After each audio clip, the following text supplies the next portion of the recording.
Hi everyone, this is Ishika Bhattacharjee, and today we will explore deep learning. So, this is just an introduction to deep learning. We are not going in depth, we're just going to introduce it to you. So, let's move forward.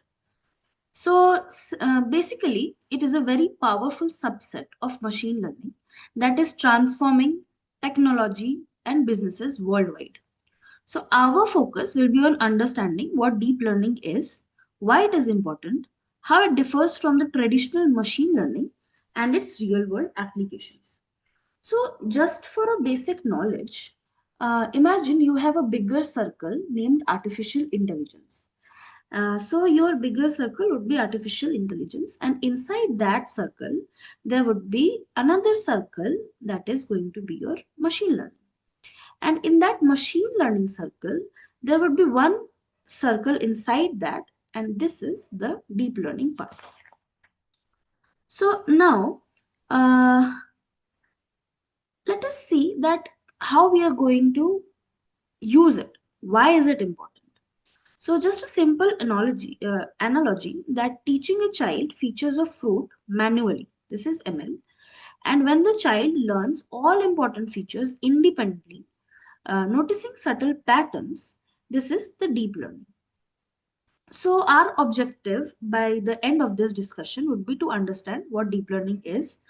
We would learn why deep learning is crucial for handling complex data, and we will recognize how it differs from traditional machine learning and explore the key applications of deep learning. So let's move forward. So, as I told you, that deep learning is a subset of machine learning that uses artificial neural networks with multiple layers to automatically learn complex patterns from large data sets. Now, unlike traditional machine learning, deep learning does not require manual feature engineering, making it very highly effective for large and high dimensional data. So it can work with structured data like sales numbers as well as unstructured data like images, audio, and text. So we can just take a small example that imagine teaching a child to recognize fruits. Traditional machine learning is like pointing out features explicitly, color, shape, size. But deep learning, on the other hand, is like letting the child explore and figure out all the important features on their own. Now, this independent learning ability makes deep learning highly adaptable. Now, let's move forward and ask the question that why deep in deep learning? So, the term deep refers to the number of layers in a neural network. Each layer allows the network to extract more abstract and complex representations of the input data. Like you can see, when there is more layers, we will get the deeper understanding of patterns. Now, it is a small example of image recognition that a shallow network with 1-2 layers can detect simple edges. But a deep network with 5 or more layers can detect edges, shapes, objects, and more entire scenes. So it's like basically learning a language. First, you learn the letters, that is shallow, then words, which would be deeper, and then sentences, even deeper. And finally, you understand entire paragraphs and stories, that is deep learning. So this is why depth is critical. It enables a network to capture patterns that shallow models cannot. So now we will see how deep learning actually works. So deep learning consists of neurons and limbs. Now let me explain what a neuron is. So in biology, we know what a neuron means. Similar to that, we have a mathematical model of the neuron here. Now neuron processes input and produces output similar to a small decision-making unit. Now let's see what layers are. So layers are the different layers in which processing is done. Now there are three types of layers, that is the input layer, which receives the raw data such as customer age, income or sales numbers. Then there is hidden layers which transform these raw input into meaningful patterns, detecting interaction and correlations. Then comes the output layer which will produce a prediction or a decision like will the customer buy it. So this is the neuron and layers.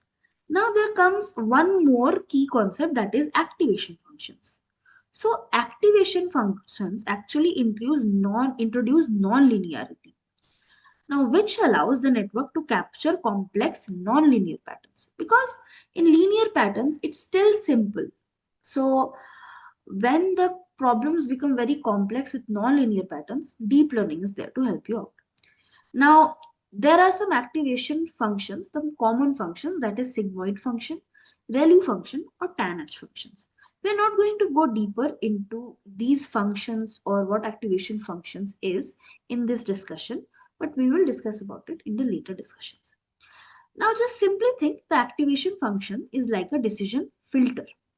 It determines whether a neuron signal is strong enough to influence the next layer.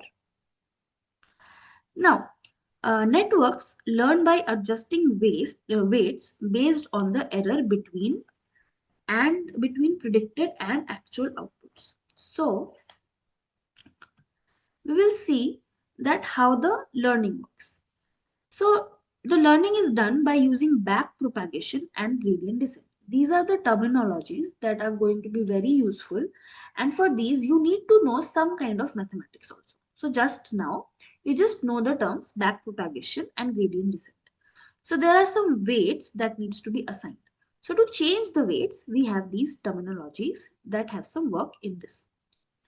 Now think of neurons as employees. The input layer gives raw information, hidden layers discuss and refine it, and the output layer makes the final decision.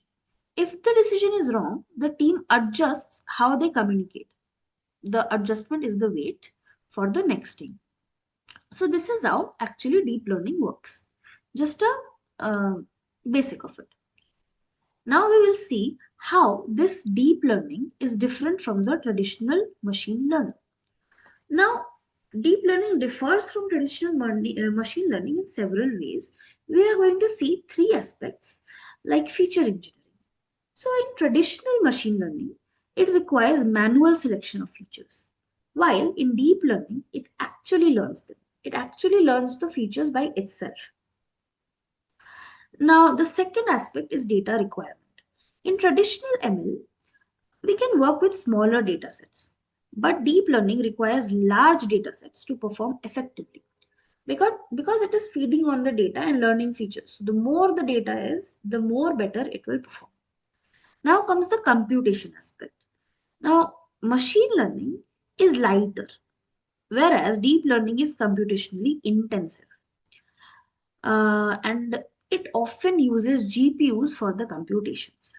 So we can tell the performance that deep learning excels at detecting complex patterns, such as in images, audio, and natural language, whereas ML is better suited for simpler patterns. So this is the difference in both of these. Now, suppose there is an example for predicting customer churn. Now, ML would need age, income, tenure, and other manually selected features to work on. But DL can automatically learn these complex patterns from raw customer behavior and historical interactions. So it would be more easier to us if we can feed the model more data and it will analyze all the features by itself. We don't have to do all these feature engineering things manually. Now we will look forward to some real world applications in business that deep learning provides. So not only in business, in any other aspect also. So first one is image analysis. So retailers use AI to recognize products on shelves and implement automated checkout systems. This is a very good application that we are doing with deep learning. Next one is natural language processing. Chatbots and sentiment analysis of customer reviews enhance customer services. If we understand the customer's emotions, then we can provide them more better features or more better things, right? Now the next application would be sales forecasting. Predicting future sales from historical data allows businesses to optimize planning and the inventory. So by deep learning, it is enhancing the businesses, right? Next one is personalized marketing. Now, AI recommends products tailored to individual customers' behavior, improving engagement and sales. Now, for to understand the individual customer behaviors, we need to have so much data to analyze on, and then we can predict what they want or give them some personalized marketing or ads or something like that. Now, the next one is fraud detection. So, deep learning identifies unusual patterns in transactions, preventing fraudulent activity. So, now think of deep learning as a super intelligent business assistant that spots patterns, trends, and opportunities humans might miss. Now, so why deep learning is important? Because it can handle complex, high dimensional data like images, videos, and text.